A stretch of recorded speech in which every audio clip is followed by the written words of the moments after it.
What's up guys, I'm Coach Sean and I'm here to show you how to take your favorite recipes and make them just a little bit healthier. Today, I'm gonna show you how to make healthy salmon cakes. This recipe is an easy and delicious way to use up some extra salmon you have lying around, and it turns it into a great meal prep for the week. You're not gonna wanna miss it. This is Coach Sean's Kitchen. So it's a big day around here for me, for Coach Sean's Kitchen, because we just crossed 500 subscribers.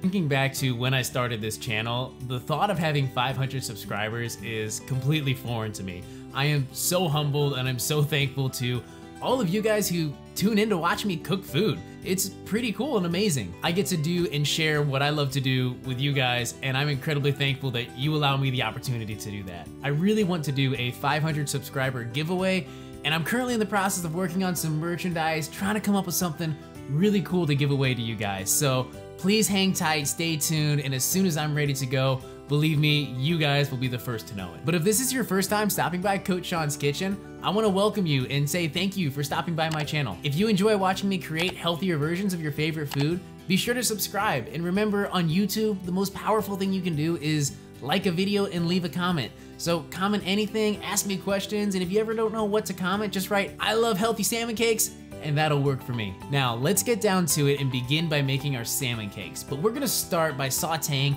some aromatics. I've got some shallots, celery, and green bell pepper that I'm going to finely dice real small. Then I'm gonna head over to my stove and I'm gonna saute it over medium heat for about 5 minutes. And be sure to add a little bit of salt at this point, because our goal is to pull some of the moisture out of those vegetables so that we don't get a soggy salmon cake in the end. So after about 5 minutes, I'm gonna add one more ingredient, just a few teaspoons of capers. Now, if you're like me, you probably bought capers like 6 months ago for something you only needed like half a teaspoon for, and the jar has been sitting in your fridge because, well, they never go bad. Feel free to add the capers, but if you don't have them and you don't wanna go out and get them, okay, just admit them, it's cool. Anyways, after another minute of cooking, go ahead and remove that from the heat, and then I'm gonna put it in a bowl, pop it in my freezer just to get it real cold before I mix it into the rest of my ingredients. So let's turn our attention to the salmon. This is some leftover salmon that I have back from when I did my air fryer recipe. I'll be sure to leave a link in the description and above. But these are the scraps, some of the parts that would just overcook if I left them attached to a fillet, or they're just too small to be a fillet altogether. So what I'm gonna do is I'm gonna start by dicing them up real small, then I'm gonna give them a rough chop all around.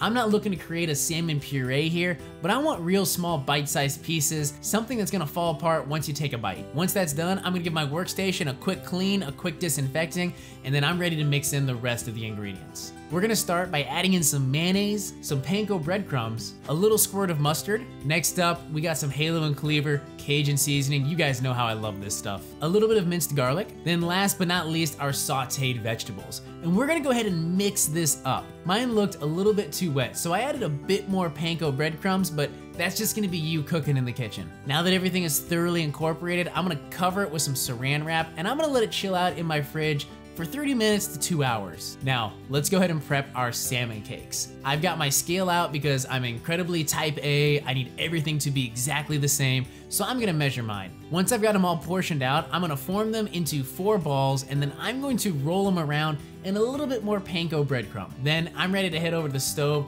Let's cook these salmon cakes up. I've got a nice wide saute pan over medium heat. I'm gonna hit it with some nonstick spray and a little bit of olive oil just for some flavor. And then I'm going to form my patties and put them into the pan. These are gonna cook about 3 to 4 minutes per side, depending on how thick you made your patties. What I like to do halfway through each side cooking is I'll turn them around just to ensure that I've got even browning and I don't have one part on the hottest part of the pan the entire cook. Once I've hit that total cooking time and I've got a beautiful crust on the outside, I'm ready to take these out of the pan and let's plate up. Now, there are 2 ways that I like to enjoy a good salmon patty. Either on a bed of some spinach with a little dollop of mayonnaise over the top of it, or my personal favorite way, as a sandwich. So I'll go ahead and add a little bit of mayonnaise to some Dave's Killer Bread, the best buns you can buy in a store.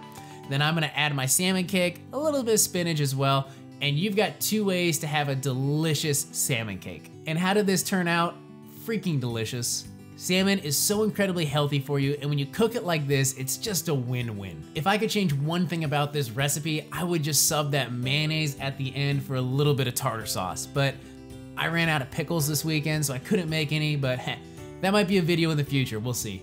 Let me know what you guys think down in the comments, and while you're there, let me know what you want to see next. I want to thank you guys for tuning into this episode of Coach Sean's Kitchen, and as always, you can make anything homemade and healthy.